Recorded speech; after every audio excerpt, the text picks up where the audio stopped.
Well, the NRA has launched a powerful new ad campaign about guns in America. It features an African-American woman named Josephine Byrd, who explains why she and other minorities living in dangerous neighborhoods should have the right to arm and protect themselves when the police cannot. Take a look. I can't afford a nice house in a safe neighborhood. I live in a government high-rise. Gangbangers and drug dealers walk down our halls every day.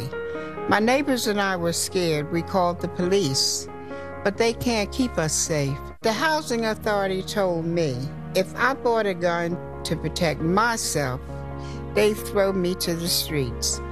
If I'm not free because of my address today, what makes you think you'll be free tomorrow? I marched behind Martin Luther King at Selma.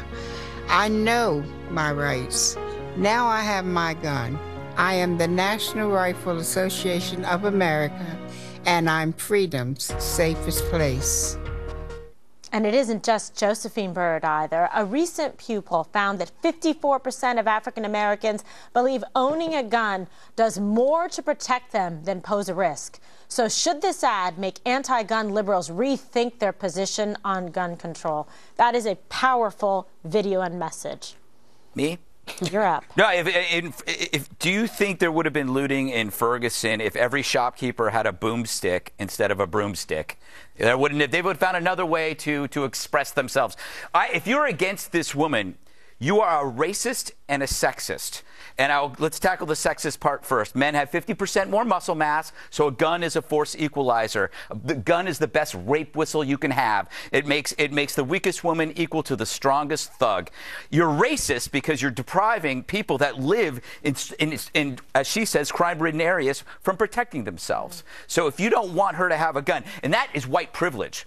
All those white gun control advocates who live in the suburbs, they have suburban white privilege. They believe nobody should have guns, including this poor lady. The same people have the ocean privilege. Bowling. Yes.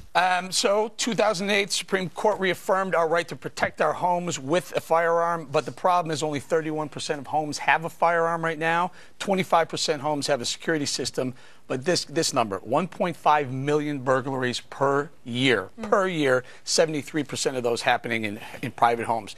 Increase the number of homes with a firearm, drop the number of burglaries. It's common sense. Yeah. Okay, so can I take a turn? Please. No. Oh, I know, because I'm not here. Anyway, because what we have is the minute that you have a gun in the home, you increase your chances of being killed 40%.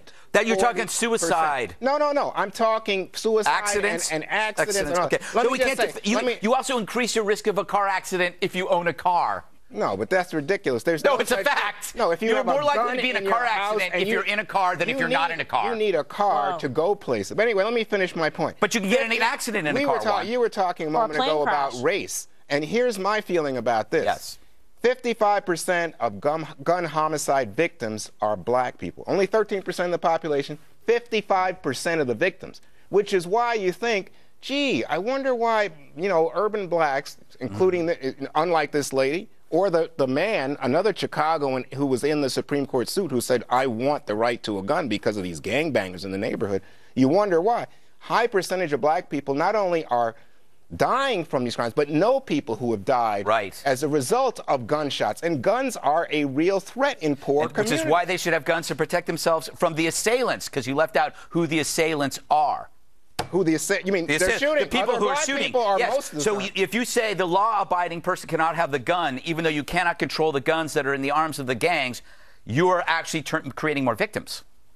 I don't understand it. The bad guys are going to get the guns anyway. Trying to take the guns out of the good guys' hands. In other words, you guys are in line. This is an act that Juan does. No, you guys therefore think, you know what, we shouldn't do anything except bring more guns in. Okay. Yeah, all right, fine.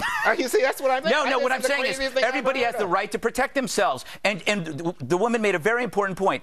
You can't rely on the police to get there when you're being attacked. They only come after the crime. So she's got to protect herself in a high-crime area. The town of Georgia that required households to have a firearm, crime plummeted in that town. Dana Perino, my friend. Okay, I know we have 10 seconds left. So let me just say, I'm going to talk from a communication standpoint about the ad. Is it persuasive? Could it change minds? It's possible. One of the things that I was thinking about when I watched the ad was something in Greg's book when he talks about being persuasively correct, which is you can use liberals' language against them. Right. But you could also do that through the form of video and photographs. Okay, so when you see her, are you drawn at least to it? At least maybe think that there could be some common ground. And I think the element of surprise actually works well for this particular ad in this case.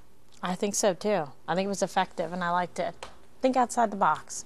When we come back, blocked by Democrats, the death of Kate Steinle by the hands of an illegal immigrant in the sanctuary city of San Francisco apparently had no impact on Senate Democrats.